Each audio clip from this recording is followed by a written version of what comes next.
গল্প এক ফোঁটা আলো ছোট্ট এক গ্রামে থাকত মেয়েটি, নাম ছিল সোনাল। সবার চেয়ে আলাদা, চুপচাপ, চোখে সবসময় একটু জল। মা বাবা ছিল না। দাদির হাতেই মানুষ। দারিদ্র্য, একাকিত্ব, সবকিছুই যেন সোনালের সাথী। স্কুলে গিয়ে চুপ করে বসে থাকত। কারো সাথে তেমন কথা বলত না। শিক্ষকরা বুঝতে পারত মেয়েটার ভেতরে অনেক কথা জমে আছে, কিন্তু সে বলার মতো কাউকে পায় না। একদিন স্কুলে এক নতুন শিক্ষক এলেন, নাম রাফি স্যার। তিনি সবার মাঝে সোনালকে দেখে আগ্রহী হয়ে উঠলেন। একদিন ডেকে বললেন, তুমি এত চুপচাপ কেন? সোনাল কিছু না বলে চোখের জল ফেলে দিল।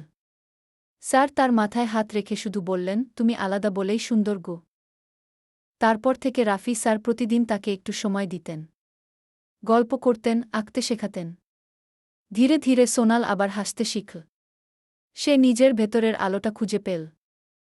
এক ফোঁটা ভালোবাসা, একটুখানি মনোযোগ, কারো জীবনের অন্ধকারে আলো জ্বালাতে পারে। সোনাল তার প্রমাণ।